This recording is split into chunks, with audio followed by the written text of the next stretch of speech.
Good morning students, आप सभी का वेलकम है संस्कार एजुकेशन हब के यूट्यूब चैनल पर। बच्चों, प्रीवियस लेक्चर में हम लोग स्टडी कर रहे थे CFT crystal field theory and coordination compounds, जिसके हमने पोस्टुलेट्स कंप्लीट कर लिए थे। ठीक है, आज का लेक्चर जो है वो हम लोग स्टार्ट करने वाले हैं, कंटिन्यू करेंगे CFT थ्योरी को in octahedral compounds. So in today's lecture we are going to be start CFS crystal field splitting. क्या कह रहे हैं? Crystal field splitting in octahedral field. Octahedral field हमने बात की थी प्रीवियस लेक्चर में CFT थ्योरी के बारे में कि क्रिस्टल फील्ड स्प्लिटिंग क्या होती है। जब आपके मेटल आयन के 5d ऑर्बिटल डीजेनरेट स्टेट में होते हैं, यानी कि पांचों ऑर्बिटल्स की एनर्जी होती है सेम।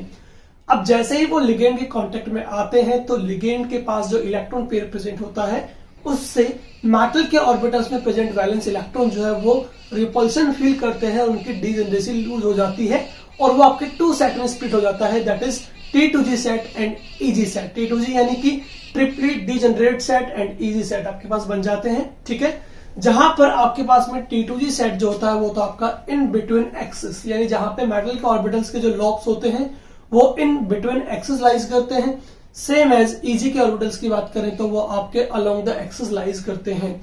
ये बातें हमने ऑलरेडी डिस्कस कर ली है। ठीक है, यानी हम लोग ये देख चुके हैं कि आपके पास में d ऑर्बिटल जो होते हैं उसमें 5 ऑर्बिटल्स होते हैं आपके पास में 1, 2, 3, 4 एंड 5। जिसमें फर्स्ट ऑर्बिटल आपके पास dxy, yz एंड xz, ये तीनों ऑर्बिटल्स आपके होते हैं T2G, यानी कि जहां पर आपके लॉब्स जो होते हैं वो आपके इन बिटवीन एक्सिस लाइज करते हैं, इन बिटवीन एक्सिस पे। और ये 2 ऑर्बिटल्स जो आपके पास होते हैं dx2, y2 एंड dz2, ये आपके अलोंग द एक्सिस लाइज करते हैं। ये आपका EG सेट होता है, अलोंग द एक्सिस। ये बात हम ऑलरेडी हमारे प्रीवियस लेक्चर में कर चुके हैं। अगर आप इसे एक्सप्लेन डिटेल में पढ़ना चाह रहे हैं तो आप इसे मेरे प्रीवियस लेक्चर से पढ़ सकते हैं। ठीक है, तो आज का लेक्चर हम लोग स्टार्ट करने वाले हैं क्रिस्टल फील्ड स्प्लिटिंग को ऑक्टाहेड्रल कंपाउंड्स के अंदर। तो देखिएगा ध्यान से बड़े, ऑक्टाहेड्रल की बात जब हम करते हैं तो हमारे पास में जो ज्योमेट्री होती है ऑक्टाहेड्रल कंपाउंड्स की, वो ज्योमेट्री हमारे पास में होती है कुछ इस तरह की, जहां पर मेटल जो है वो आपके पास में सेंटर में होता है और यहां पर आपके पास में टोटल जो है 6 लिगेंड जो होते हैं वो कोऑर्डिनेट बॉन्ड फॉर्म करते हैं आपके मेटल के साथ में। चलिए अब देखिए, जब भी हम यहां पर 3 कोऑर्डिनेट्स की बात करते हैं आपके x, y and z coordinates की, तो ये तीनों कोऑर्डिनेट्स आपके कुछ इस तरह से होते हैं। मान लीजिए यहाँ पे मैंने x कोऑर्डिनेट कंसीडर किया, ये y कोऑर्डिनेट आपके पास में है और ये कोऑर्डिनेट आपके पास में z है। तो इनके बीच जो आपका टोटल एंगल होता है वो कितना होता है? आपका 90 डिग्री एंगल आपके पास में रहेगा। ठीक है, यानी जो भी कोऑर्डिनेट्स हम बनाते हैं जिसके ऊपर आपके लॉब्स होते हैं मेटल ऑर्बिटल्स के, वो लाइज करते हैं या इनके बिटवीन, तो वहां पर जो आपके कोऑर्डिनेट्स के बीच में जो एंगल होता है वो 90 डिग्री एंगल होता है। सेम एज आपका यहां पर भी है, 90 डिग्री एंगल है, 90 डिग्री एंगल है। ठीक है, यानी यहां पर जब आपका लिगेंड जो होगा वो जब आपके मेटल के ऑर्बिटल्स पे अप्रोच करता है तो वो आपका इस साइड से अप्रोच करेगा। कुछ लिगेंड जो है वो आपके इस साइड से अप्रोच करेंगे एंड कुछ आपके इस तरफ से अप्रोच करेंगे। ठीक है, इसका मतलब ये हुआ कि जब आपके लिगेंड्स यहां से इसके ऊपर अप्रोच कर रहे हैं तो वो आपके कर रहे हैं अलोंग द एक्सिस अप्रोच कर रहे हैं। यानी मान लीजिए यहां पर आप समझ सकते हैं कि मेटल के पास में जो ऑर्बिटल्स यहां पर आपके पास बने हुए हैं, ठीक है, वो आपके लाइज कर रहे हैं along the axis. For an example हमने यहां पे कंसीडर कर लिया कि ये आपका जो है वो आपका x है, x कोऑर्डिनेट है। अगर ये x कोऑर्डिनेट है तो ये आपके पास में y कोऑर्डिनेट हो गया और ये आपके पास में z कोऑर्डिनेट हो गया, जो आपके 90 डिग्रीज पे लाइज कर रहे हैं। अब यहां से लिगेंड जो है वो स्पीसीज है जिसके पास में क्या प्रेजेंट होता है? आपका इलेक्ट्रॉन पेयर। ठीक है, अब लिगेंड यहाँ x कोऑर्डिनेट से आपका इसके ऊपर क्या कर रहा है? अप्रोच कर रहा है। एक लिगेंड यहां से y कोऑर्डिनेट से अप्रोच कर रहा है इस तरफ। ठीक है, एक लिगेंड आपका इस तरफ अप्रोच कर रहा है z कोऑर्डिनेट से और एक आपका कर रहा है x से। तो जब लिगेंड यहां पर मेटल के ऑर्बिटल्स पे आपके अप्रोच करते हैं तो मेटल के वैलेंस शेल में जो आपके पास इलेक्ट्रॉन्स प्रेजेंट होते हैं उन इलेक्ट्रॉन्स और लिगेंड के इलेक्ट्रॉन्स के बीच में क्या लगेगा, रिपल्शन फील होगा। क्या होगा, रिपल्शन। बट सोचने वाली बात बच्चों यहां पर यह है कि लिगेंड जिस तरफ से आपका अप्रोच कर रहा है मेटल के ऑर्बिटल्स पे, वो आपके हैं अलोंग द एक्सिस। ठीक है, अलोंग द एक्सिस से आपका अप्रोच कर रहा है, इसका मतलब ये हुआ कि मेटल जो है उनके जो ऑर्बिटल्स जो है ना, उनमें जो आपके लॉब्स हैं वो आपके अलोंग द एक्सिस आपके लाइज कर रहे हैं, और इन्हीं पे आपका लिगेंड जो है वो आपका अप्रोच कर रहा है। तो दैट मीन्स जब लिगेंड आपके मेटल्स के ऑर्बिटल पे अप्रोच कर रहा है, तो ये उन ऑर्बिटल्स को ज्यादा अप्रोच कर रहा है जिन ऑर्बिटल्स के लोब जो हैं वो आपके कहां, अलोंग द एक्सिस पे लाइज कर रहे हैं। देखिए, ये मान लीजिए आपका एक्स एक्सिस पे बना हुआ आपका ऑर्बिटल का लोब है, ये आपका मान लीजिए वाई पे बना हुआ है। इसका मतलब जो लॉब्स मैंने यहां पे रिप्रेजेंट किए हैं, that are D X square and Y square. समझ आ रहा आपको? और अगर एक लोब मैंने यहां पे रिप्रेजेंट किया है जेड एक्सिस पे, तो ये आपका कंसिडर किया जाएगा कौन सा, डी जेड स्क्वायर। ठीक है, यहां पे मैंने रिप्रेजेंट कर दिया है।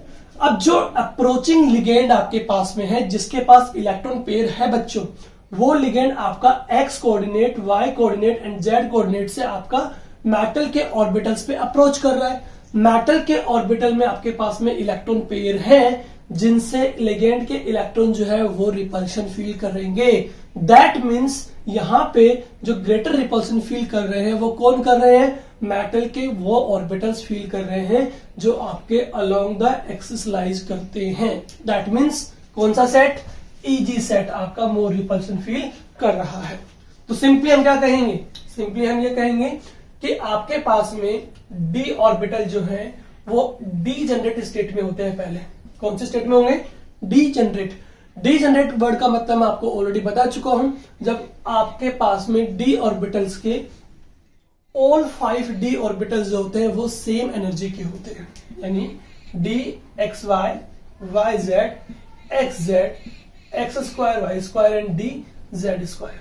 ठीक है, अब ये मेटल के ऑर्बिटल जैसे ही लिगेंड के अप्रोच में आते हैं, यानी लिगेंड जो है आपका इस तरफ से अप्रोच कर रहा है एक्स एक्सिस पे, वाई पे एंड जेड पे।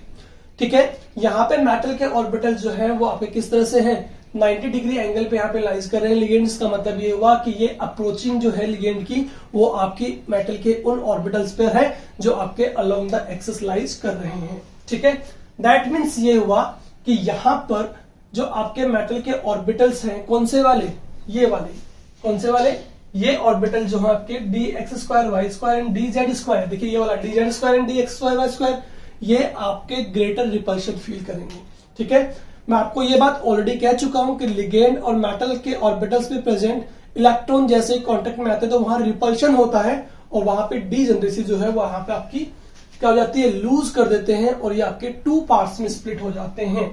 एक पार्ट जो आपके पास बनेगा दैट इज कौन सा हुआ, ईजी ऑर्बिटल्स आपके चले जाएंगे ऊपर की ओर। कौन सा ऑर्बिटल, ईजी, कौन सा वाला है, D X square Y square and D Z square. ये आपके ऊपर क्यों चले गए, बिकॉज इन्होंने मोर रिपल्शन फील किया है। अब इन पे अगर मोर रिपल्शन लगा है तो रिपल्शन फोर्स का मतलब मैं आपको ऑलरेडी बता चुका हूं, जब रिपल्सिव फोर्स आपके एक्ट करते हैं मेटल और लिगेंड के बीच, तो वहां पर आपकी सिस्टम की जो एनर्जी होती है वो क्या होती है, इंक्रीज होती है। दैट्स वाई ईजी सेट यानी D X square Y square and D Z square orbitals of metal जो है वो आपके हायर एनर्जी लेवल पे चले जाएंगे। ठीक है, इसके बाद जो आपके पास में 3 सेट जो है आपके T2G सेट, यानी कि आपके पास में 3 ऑर्बिटल सेट जो है ट्रिपली डिजनरेट, वो आपका रह जाएगा लोअर एनर्जी ऑर्बिटल में, बिकॉज इन्होंने लो रिपल्शन फील किया है। ठीक है, क्योंकि ये आपके इन बिटवीन एक्सेस लाइज करते हैं। तो ये हो गया आपका D X Y, D Y Z and D X Z आपके पास में हो गया है। तो सिंपली हम कह सकते हैं कि easy set of orbitals more repulsion feel कर रहे हैं यहां पे। तो हम क्या लिखेंगे, इसकी थ्योरी क्या होगी हमारे पास पे, देखिएगा, लिखेंगे in the formation of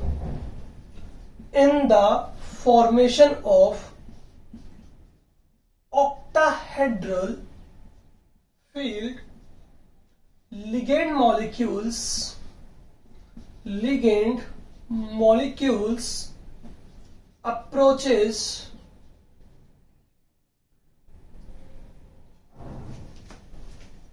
to the central metal atom from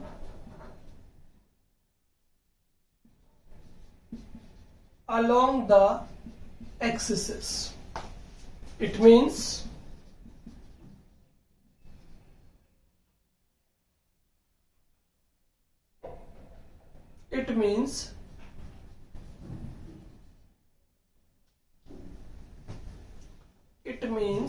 orbital of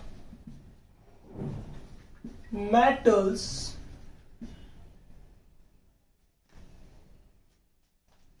feels, it means those orbital of metals, it means those orbital of metals feel greater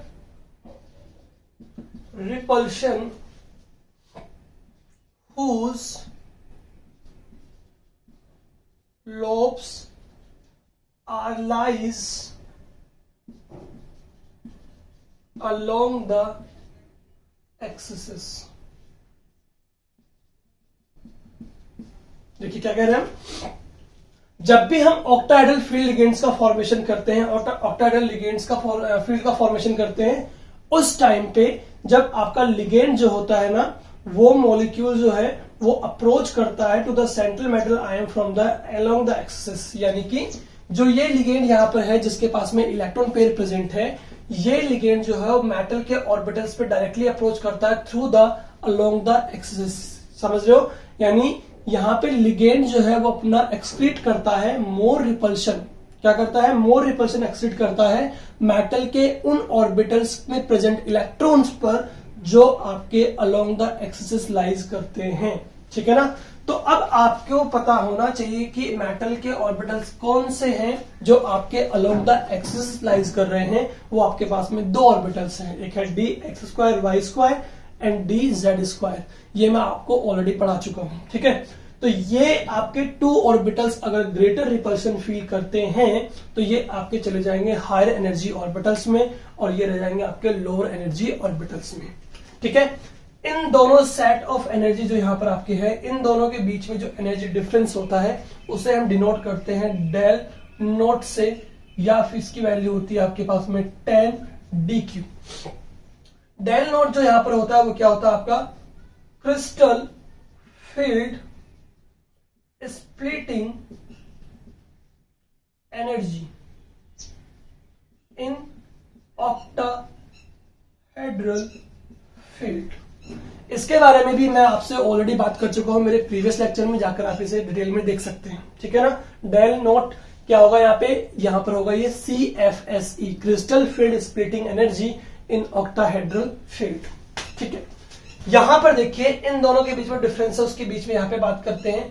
तो ये जो यहां पे लाइन ऑफ सिमेट्री आपके पास बनती है, ये आपके पास बनती है मीन एनर्जी लेवल. क्या बनता है? मीन एनर्जी लेवल बनता है, जो बिल्कुल बीच से यहां से निकलता है. ठीक है? अब मीन एनर्जी लेवल से आपके ये वाले ऑर्बिटल्स जो होते हैं वो आपके मोर रिपल्शन फील करते हैं. तो ये वाला जो आपका है ये आपका अवे होता है फ्रॉम मीन एनर्जी लेवल. कितना होता है? 3/5 डेल नोट. 3/5 की वैल्यू अगर हम देखते हैं तो कितनी आती है हमारे पास में? प्लस 0.6 हमारे पास में ये आएगा. और जो आपके T2G सेट ऑफ ऑर्बिटल होते हैं, ये ट्रिपली डिजेनरेट ऑर्बिटल्स होते हैं, वो आपके यहां से नीचे की तरफ होते हैं आपके 2/5 डेल नोट, यानी कितना हो गया? -0.4. ठीक है? ये आपके पास में टोटल वैल्यू होती है डेल नोट के इक्वल. ठीक है ना?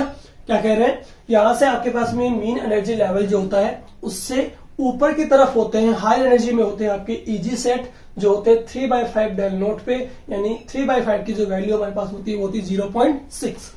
और जो आपके T2G सेट ऑफ ऑर्बिटल्स होते हैं वो आपके होते हैं मीन एनर्जी लेवल से नीचे की ओर लोअर एनर्जी ऑर्बिटल्स में. और कितना नीचे होता है आपके? 2/5 डेल नोट, यानी कि -0.4 तक. ठीक है? ये आपके पास में हो जाती है crystal field splitting in octahedral field. बहुत सिंपल सा लॉजिक है, बहुत सिंपल सा फंडा है कि जब हम ऑक्टाहेड्रल कंपाउंड्स की स्ट्रक्चर बनाते हैं तो देखते हैं कि मेटल के चारों ओर जो लिगेंड्स होते हैं वो आप देखेंगे कि आपके 90 डिग्री एंगल पे लाइज कर रहे हैं, सेम एज जिस तरह से आपके कोऑर्डिनेट्स होते हैं एक्स वाई एंड जेड, ये भी आपके 90 डिग्री एंगल पे लाइज करते हैं। इसका मतलब लिगेंड जो है वो आपके एक्स वाई एंड जेड तीनों कोऑर्डिनेट से ही अप्रोच कर रहा है मेटल के उन ऑर्बिटल से जिनके अंदर आपके वैलेंस शेल में इलेक्ट्रॉन प्रेजेंट है।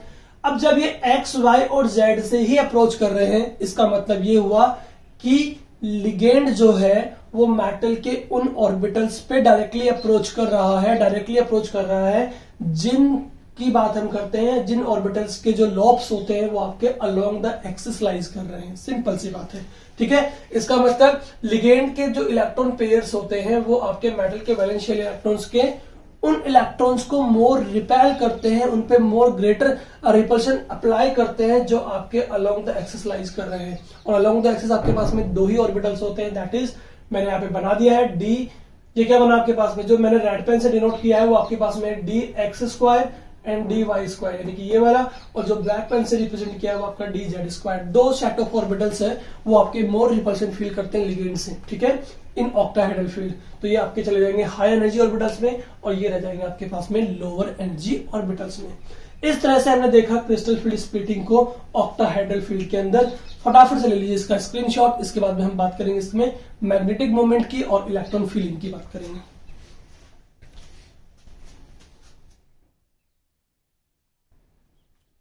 चलिए हो गया स्क्रीनशॉट। अब देखते हैं फटाफट से, जहां मैं इसको रफ कर रहा हूं।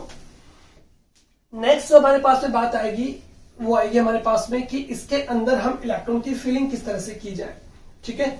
चलिए देखते हैं किस तरह से फीलिंग होती है आपके इलेक्ट्रॉन्स की।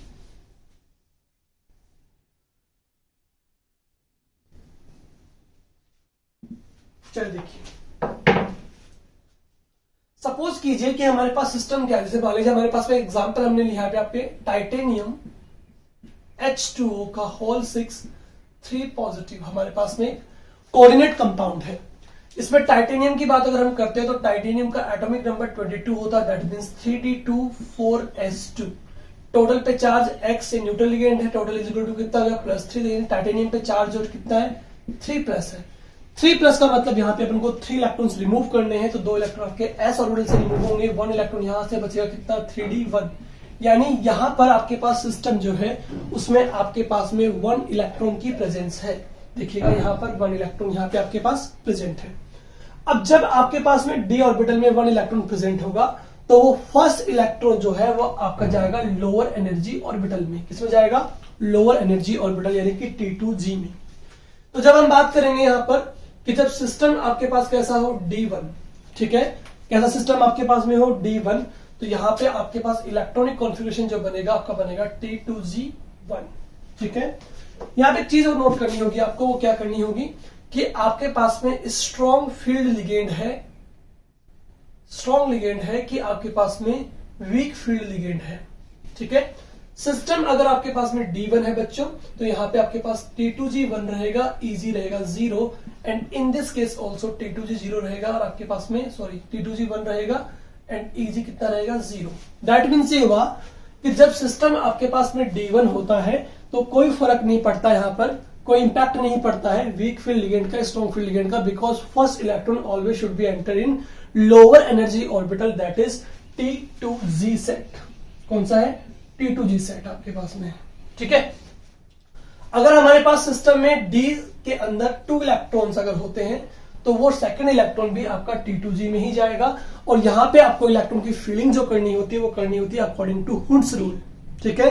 यानी सबसे पहले आपको मल्टीपल स्पिन के फॉर्म में कह सकते हैं कि आपके पास में सबसे पहले अनपेड इलेक्ट्रॉन्स फिल होते हैं, उसके बाद में इलेक्ट्रॉन की पेयरिंग होती है। तो यहाँ पे आपके पास में कॉन्फ़िगरेशन क्या बन जाता है? T2g2 and Eg0 as well in presence of weak ligand also T2g2 and Eg0 हमारे पास बनेगा। सिस्टम अगर D3 होता है तो उस केस में भी T2g हमारे पास 3 बनेगा एंड Eg0 बनेगा as well T2g3 and Eg0 बनता है, ठीक है। इसका मतलब ये हुआ कि 3 इलेक्ट्रॉन्स तक तो हमें किसी तरह की कोई प्रॉब्लम फील यहां पर नहीं होती है, but in case of fourth ligand, जब हमारे पास में इलेक्ट्रॉन कौन सा आ रहा है? फोर्थ। अब यहाँ पे प्रॉब्लम ये आती है कि फोर्थ इलेक्ट्रॉन जो है वो यहाँ पर आपके पास में T2g ऑर्बिटल्स के अंदर पेयरिंग में जाएगा या वो इलेक्ट्रॉन आपका Eg ऑर्बिटल में मूव करेगा। तो ये चीज समझने के लिए हमारे पास में दो फंडे होते हैं सीधे सीधे से, वो क्या होते हैं देख लीजिएगा फटाफट से। इसको मैं यहां से रफ कर रहा हूं।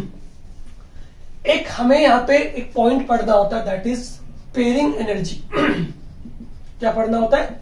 पेयरिंग एनर्जी, जिसको बुक्स में डिनोट किया गया है P से। पेयरिंग एनर्जी क्या होती है? The energy required for pairing of electrons. समझ में आ रहा है? यानी अगर हम किसी ऑर्बिटल में पहले से प्रेजेंट सिंगल इलेक्ट्रॉन के साथ में इलेक्ट्रॉन को पेयर कर रहे हैं तो इलेक्ट्रॉन इलेक्ट्रॉन में रिपल्शन होता है। दैट्स व्हाई इलेक्ट्रॉन को पेयर करने के लिए हमें कुछ अमाउंट ऑफ एनर्जी की रिक्वायरमेंट होती है। That energy is known as pairing energy. ठीक है। और एक एनर्जी हमारे पास में कौन सी होती है? डेल ओ, डेल नॉट, यानी कि क्रिस्टल फील्ड स्प्लिटिंग एनर्जी। जो एनर्जी क्रिस्टल फील्ड स्प्लिटिंग के लिए आपको रिक्वायर्ड होती है वो एनर्जी होती है आपकी CFSE। तो यहां पे केस जो बनता है वो बनता है आपके पास में केस 1 क्या बनता है कि आपके पास में अगर डेल नॉट यानी कि CFSE की वैल्यू अगर आपकी लोअर है, किससे? पेयरिंग एनर्जी से। ठीक है। यानी पेयरिंग एनर्जी यहां पर आपकी बहुत ज्यादा है, सुनना ध्यान से बड़े।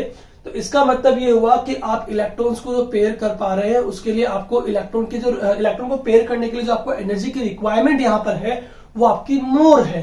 दैट मीन्स इलेक्ट्रॉन को आप इजीली पेयर नहीं कर पाएंगे और इलेक्ट्रॉन आपका जो है वो इजी में एंटर कर जाएगा। तो क्या कहेंगे? If pairing energy is greater than CFSE energy, तो you can say electron should be enters in Eg orbitals. किसमें एंटर करेगा? Eg ऑर्बिटल में एंटर करेगा आपका। ठीक है। क्लियरली समझ में आ रहा है? एंड इसके ऑपोजिट अगर हम मैं बात करूं यहां पर कि जब आपका पेयरिंग एनर्जी क्या होता है? बहुत कम होता है। क्या होता है? पेयरिंग एनर्जी कम होता है as compare to CFSE energy के। जब पेयरिंग एनर्जी बहुत कम है तो इलेक्ट्रॉन यहां पर आपका इजिली पेयर अप हो जाएगा। तो उस केस में इलेक्ट्रॉन जो है वो आपका एंटर करता है इन T2g ऑर्बिटल। समझ में आ रहा है आपको यहां पर? ठीक है।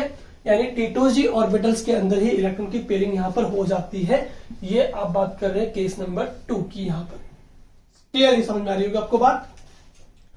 जब आपकी पेयरिंग एनर्जी बहुत ज्यादा होती है डेल नॉट से यानी कि CFSE एनर्जी से, तो इलेक्ट्रॉन को पेयर करने के लिए आपको बहुत ज्यादा एनर्जी चाहिए।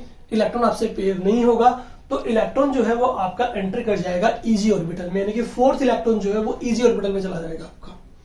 बट अगर आपकी पेयरिंग एनर्जी बहुत कम है और डेल नॉट जो आपका वो ज्यादा है, मोर है, ग्रेटर है as compare to the pairing energy के, तो इलेक्ट्रॉन आपका इजीली T2g ऑर्बिटल में ही पेयर हो जाएगा। ठीक है। अब इस चीज को आप बड़ी आसानी से ऐसे समझ सकते हैं जैसे मैंने आपको VBT थ्योरी में समझाया था। क्या?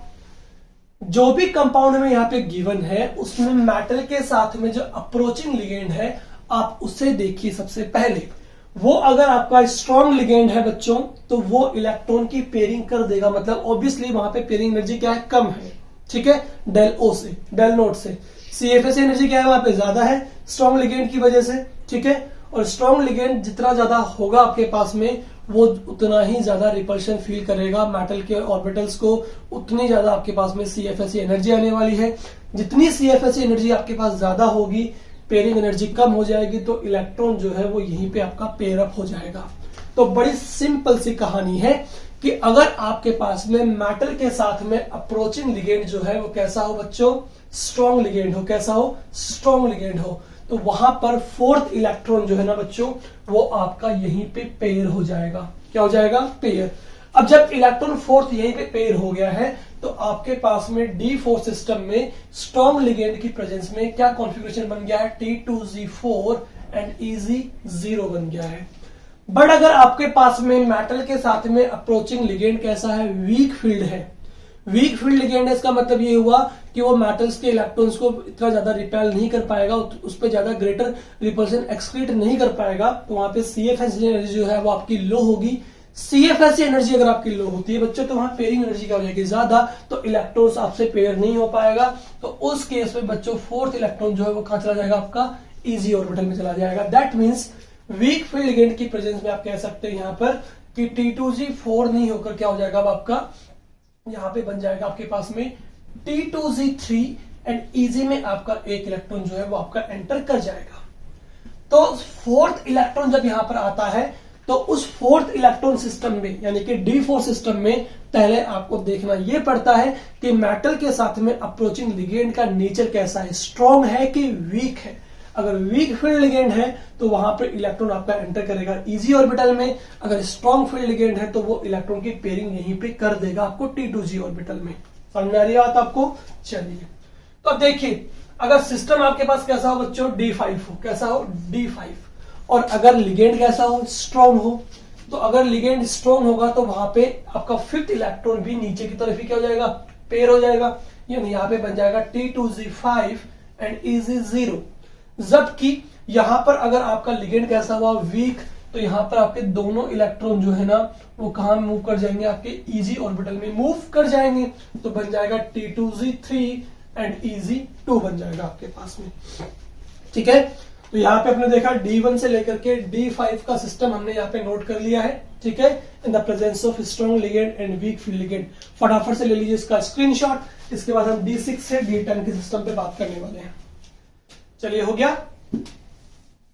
नाउ हम मूव करेंगे किस पे, system D6, D7, D8, D9 and D10 पे। क्या होगा आपके पास, D6 जब बात करेंगे तो स्ट्रॉन्ग लिगेंड की प्रेजेंस में हम कह सकते हैं T2Z6 हो जाएगा एंड EZ0, यानी सभी इलेक्ट्रॉन जो है वो आपके पेयर्ड हो जाएंगे। क्या हो जाएंगे, पेयर्ड। जबकि अगर वीक फील्ड लिगेंड हुआ तो क्या हुआ, देखिए अब अगर वीक फील्ड लिगेंड हुआ 6 इलेक्ट्रॉन की प्रेजेंस में, देखिए यहाँ पे 6 इलेक्ट्रॉन है, तो देखिए वीक के अंदर क्या होता है, इलेक्ट्रॉन यहाँ पे पहले पेयर नहीं हो पाता है, तो पहले इलेक्ट्रॉन 1 2 3 4 5 सारे के सारे अनपेयर्ड फॉर्म में भर गए हैं। इसके बाद में आपकी जो फिलिंग होगी इलेक्ट्रॉन की वो अगेन यहाँ पेयरिंग से हो जाएगी अब T2Z में। दैट मीन्स T2Z में 4 इलेक्ट्रॉन्स एंड EZ में आपके पास 2 इलेक्ट्रॉन्स रहेंगे। तो T2Z आपके पास 4 एंड EZ में कितना रहेगा, 2 इलेक्ट्रॉन्स आपके पास रहने वाला है। चलिए नेक्स्ट हम बात करते हैं सिस्टम किस पे, D7 पे। तो हमारे पास स्ट्रॉन्ग के अंदर बन जाएगा T2Z7, सॉरी 7 तो हो ही नहीं सकता, 6 इलेक्ट्रॉन आपके पूरे फिल हो चुके हैं। तो अब इलेक्ट्रॉन जो है वो एंटर करेगा EZ में, तो EZ1 बन जाएगा। यहाँ पे T2Z5 एंड EZ2 हो जाएगा आपके पास। D8 पे बात करेंगे तो अगेन T2Z6 हो जाएगा एंड EZ में कितने हो जाएंगे, 2 इलेक्ट्रॉन्स। अब बच्चों अगेन देखिएगा, वीक फील्ड लिगेंड की बात करेंगे जब आपके पास में 8 इलेक्ट्रॉन्स हैं, तो 1 2 3 4 5 6 7 एंड 8, तो 1 2 3 4 5 6 7 एंड 8। देखिएगा यहां पर भी आपका अब T2Z फुलफिल हो चुका है, T2Z6 and EZ2। That means D8 system जब आपके पास होता है तो D8 सिस्टम में भी strong ligand and week ligand पे कोई इंपैक्ट नहीं पड़ेगा। यहां पर भी आपका इलेक्ट्रॉनिक कॉन्फ़िगरेशन कैसा रहेगा, सिमिलर रहेगा। सिस्टम D9 पे जब जाएंगे तो आपको पता ही है T2Z आपका ऑलरेडी फुलफिल हो चुका है। अब इलेक्ट्रॉन जो मूव करेगा वो करेगा EG के अंदर, तो T2Z6 EG3, again T2Z6 and EZ3। System D10 पर भी बात करेंगे तो T2Z6 EG4 and T2Z6 EG4। इसका मतलब D8, D9 एंड D10 पर भी strong ligand and week ligand की प्रेजेंस का कोई इंपैक्ट नहीं पड़ता है। As well D1, D2 and D3 पर भी। तो D1, D2, D3, D8, D9 and D10 पे कोई इंपैक्ट नहीं पड़ेगा आपका strong ligand and weak field ligands का। केवल D4, D5, D6 and D7 जो आपके पास में सिस्टम होगा ऑर्बिटल के अंदर प्रेजेंस इलेक्ट्रॉन्स का, वहां पर आपका इंपैक्ट पड़ता है strong field ligand and weak field ligands का। चलिए अब एक एग्जांपल के फॉर्म में हम फटाफट देख लेते हैं कि हमें किस तरह से करना है। ठीक है, और CFSE crystal field splitting octahedral compounds के अंदर हम मैग्नेटिक मोमेंट कैसे कैलकुलेट करते हैं वो भी हम यहाँ पे देखेंगे। क्योंकि वीबीटी थ्योरी जब आपने पढ़ी होगी तो आपको पता होगा कि वीबीटी थ्योरी में आपके पास में एक लिमिटेशन आती है कि ये आपके किसी भी कंपाउंड की मैग्नेटिक प्रॉपर्टी को तो एक्सप्लेन करता है, बट ये उसका क्वांटिटेटिव डेटा आपको नहीं देता है। तो CFT थ्योरी ने आपको वो डेटा भी दिया है। फटाफट से लीजिए इसका स्क्रीनशॉट, मैं आपको बताता हूं किस तरह से। ठीक है, यहां पे हम क्या कहेंगे, यहां पे कहेंगे according to this theory magnetic moment can be calculated by using formula जो मैंने आपको डी एंड एफ ब्लॉक में ऑलरेडी पढ़ा दिया है, that is √n into n+2 Bohr magneton, जहां पे n क्या होता है, नंबर ऑफ अनपेयर्ड इलेक्ट्रॉन होता है। ठीक है, अब देखिए यहाँ पे जो क्वेश्चंस आपके पास बनते हैं ना बच्चों, वो किस तरह के बनते हैं और क्या क्वेश्चन आपके पास में आ सकता है। ये फॉर्मूला फटाफट से नोट कर ही लीजिएगा। ठीक है, यहाँ पे मैं चीजें रफ कर रहा हूं आपके पास, देखिएगा। जो क्वेश्चंस आपके पास बनेंगे वो कुछ इस तरह से बनेंगे। जैसे मान लीजिए आपको कंपाउंड गिवन है, यहाँ पे क्या गिवन है, कोबाल्ट NH3 का होल 6 3 पॉजिटिव। आपको इसमें total number of unpaired electrons calculate करने हैं। Total number of unpaired electron as well आपको कैलकुलेट करना है मैग्नेटिक मोमेंट, और आपको बताना है कि ये आपका पैरामैग्नेटिक होगा या डायामैग्नेटिक होगा। चलिए देखते हैं। कोबाल्ट की बात करते हैं तो ये 27 नंबर पर आपके पास अवेलेबल है, यानी कि 3d7 4s2। न्यूट्रल लिगेंड्स है, इसका मतलब कोबाल्ट पे टोटल चार्ज कितना गिवन है, 3+। जब कोबाल्ट पे 3+ चार्ज गिवन है तो 2 इलेक्ट्रॉन आप यहां से रिमूव करेंगे S से और 1 इलेक्ट्रॉन यहां से, तो आपके पास सिस्टम क्या बन गया, 3d6। अब आप बताइए बच्चों, जब आपके पास में सिस्टम D6 आया है, ठीक है ना, तो D6 पे आपको पता होना चाहिए कि strong ligand and week ligand जो है वो मैटर करेगा, इंपैक्ट डालेगा। तो यहाँ पे लिगेंड का जो नेचर है वो आपको पता है, नाइट्रोजन डोनर स्पीसीज है, इसका मतलब कह सकते हैं कि आपका स्ट्रॉन्ग लिगेंड है। क्या है, स्ट्रॉन्ग लिगेंड। अब जब सिस्टम D6 हो और लिगेंड आपके पास में स्ट्रॉन्ग होता है ना बच्चों, तो देखिए आप इसको किस तरह से फिल करेंगे, इसको करेंगे फिल इस तरह से। देखिए इलेक्ट्रॉन जो है वो कितने आपके पास में, D6, यानी कि 1 2 3 4 5 एंड 6। सबसे पहले इलेक्ट्रॉन जो फिल होगा वो किसमें होगा, T2g ऑर्बिटल्स में 1 2 एंड 3। इसके बाद हम देखते हैं कि लिगेंड का नेचर कैसा, स्ट्रॉन्ग है। स्ट्रॉन्ग है इसका मतलब यहाँ पर ये मेटल के इलेक्ट्रॉन्स को मोर रिपेल करेगा, दैट मींस यहाँ पे CFS एनर्जी आपकी ज्यादा होने वाली है as compare to the pairing energy के। तो यहाँ पे इलेक्ट्रॉन जो है वो यहाँ पे आपका इजिली पेयर अप हो जाएगा। पेयर अप हो जाएगा तो सारे के सारे 6 इलेक्ट्रॉन जो है वो आपने T2g ऑर्बिटल के अंदर ही फिल कर दिए। इट मींस ये हुआ कि यहां पर अब आपके पास में कोई भी अनपेयर्ड इलेक्ट्रॉन नहीं है। ठीक है, देयर इज 0 अनपेयर्ड इलेक्ट्रॉन्स। क्या कह रहे हैं कि इसमें जो कॉन्फ़िगरेशन बना वो बना T2g 6 एंड Eg0। अब जब T2g 6 इलेक्ट्रॉन है तो सारे इलेक्ट्रॉन पेयर फॉर्म में है, तो यहाँ पे नंबर ऑफ अनपेयर्ड इलेक्ट्रॉन जो है, नंबर ऑफ अनपेयर्ड इलेक्ट्रॉन जो है वो आपके पास कितना आ गया है, 0 आ गया है। तो फॉर्मूला हमारे पास क्या है, √n इंटू n+2। n की वैल्यू कितनी आ गई, 0 इंटू 0+2, यानी हमारे पास आंसर कितना आ गया, 0 बोहर मैग्नेटॉन। जब हमारे पास आंसर 0 आ गया, इसका मतलब ये हुआ कि ये कंपाउंड जो है उसको अगर अपन एक्सटर्नल मैग्नेटिक फील्ड में प्लेस करते हैं तो एक्सटर्नल मैग्नेटिक फील्ड में ये वहां से क्या होगा, वीकली रिपेल होगा। अब जब रिपेल होता है दैट मीन्स ये कंपाउंड किस नेचर का हुआ, डायामैग्नेटिक नेचर का हुआ। कौन सा हुआ, डायामैग्नेटिक नेचर का। समझ आया आपको। चलिए अब एक और कंपाउंड लेके देखते हैं फटाफट से इसी मेटल के साथ में। देखिएगा यहां पे हम ले रहे हैं, क्या ले रहे हैं, कोबाल्ट Cl6 3-। चलिए चेक करें, कोबाल्ट को रखेंगे x, क्लोरीन का चार्ज -1 -6 हो गया, इज इक्वल टू -3 हो गया, तो x की वैल्यू हमारे पास कितनी आ गई, +3। ठीक है, अगेन सेम, यानी कि 3d6 4s0 हमारे पास में लास्ट इलेक्ट्रॉनिक कॉन्फ़िगरेशन आ गया है जब हमने यहां से 3 इलेक्ट्रॉन रिमूव कर दिए हैं। अगेन सिस्टम D6 है, बट बच्चों इस बार कोबाल्ट के साथ में अटैच लिगेंड कैसा है, हैलोजन है। हैलोजन कैसा होता है आपका, वीक लिगेंड होता है बच्चों। क्या होता है, वीक लिगेंड। जब वीक लिगेंड होगा तो इस बार आपका इलेक्ट्रॉन जो है ना, यानी लिगेंड जो है वो इतना ज्यादा ग्रेटर रिपल्शन फील नहीं करवाएगा मेटल्स के ऑर्बिटल में प्रेजेंट इलेक्ट्रॉन्स को। तो यहाँ पे CFS एनर्जी होगी लो, पेयरिंग एनर्जी होगी ज्यादा, तो यहाँ पे इलेक्ट्रॉन जो है वो एंटर करेगा किसमें, Eg ऑर्बिटल में। तो 1 2 3 4 5 एंड 6, यानी टोटल कॉन्फ़िगरेशन कितना हो गया, T2g4 एंड Eg2 हो गया आपके पास में इलेक्ट्रॉनिक कॉन्फ़िगरेशन। तो बताइए यहाँ पे नंबर ऑफ अनपेयर्ड इलेक्ट्रॉन कितने आ रहे हैं आपके पास में, 1 2 3 4। यहां पर नंबर ऑफ अनपेयर्ड इलेक्ट्रॉन जो आपके पास आ रहे हैं दैट इज 4 इलेक्ट्रॉन्स। तो यहां पर आपका जो फॉर्मूला बनता है वो क्या बन जाएगा, 4 इंटू 4 + 2। तो कितना हो गया 4 + 2 6 × 4 24 हो गया हमारे पास में अंडर रूट, और अंडर रूट 24 की जो वैल्यू हमारे पास होती है वो लगभग होती है हमारे पास में 4.87 बोर मैग्नेटोन। ठीक है, 4.87 मतलब बहुत ज्यादा स्पिन यहां पर आ रही है आपके पास में। दैट मीन्स ये आपका क्या हो जाएगा, मैग्नेट की ओर होगा स्ट्रांगली अट्रैक्ट, तो ये आपके पास में हो जाएगा स्ट्रॉन्ग पैरा मैग्नेटिक नेचर का हो जाएगा आपके पास में। ठीक है, तो हम इजीली सीएफटी थ्योरी से ऑक्टाहेड्रल फील्ड से कंपाउंड जो आपके पास होते हैं जहां पे कोऑर्डिनेशन नंबर कितना होता है 6 होता है, उनके लिए हम इजीली कैलकुलेट कर सकते हैं मैग्नेटिक मोमेंट एज वेल उसकी मैग्नेटिक प्रॉपर्टी को भी। ठीक है, साथ ही में हमने स्प्लिटिंग को भी देखा, किस तरह से इजी सेट जो है वो आपका हाई एनर्जी ऑर्बिटल में जाएगा और किस तरह से T2G आपका लोअर एनर्जी ऑर्बिटल्स पे रहेंगे। ठीक है, तो यहां पर हमारी CFS यानी crystal field splitting in octahedral field जो है बच्चों वो यहाँ पे कंप्लीट हो जाती है। बड़े अच्छे से हमने बड़े मजे से इसको सॉल्व किया। ठीक है, इस तरह के क्वेश्चन जो है वो आपके पास में बनते हैं।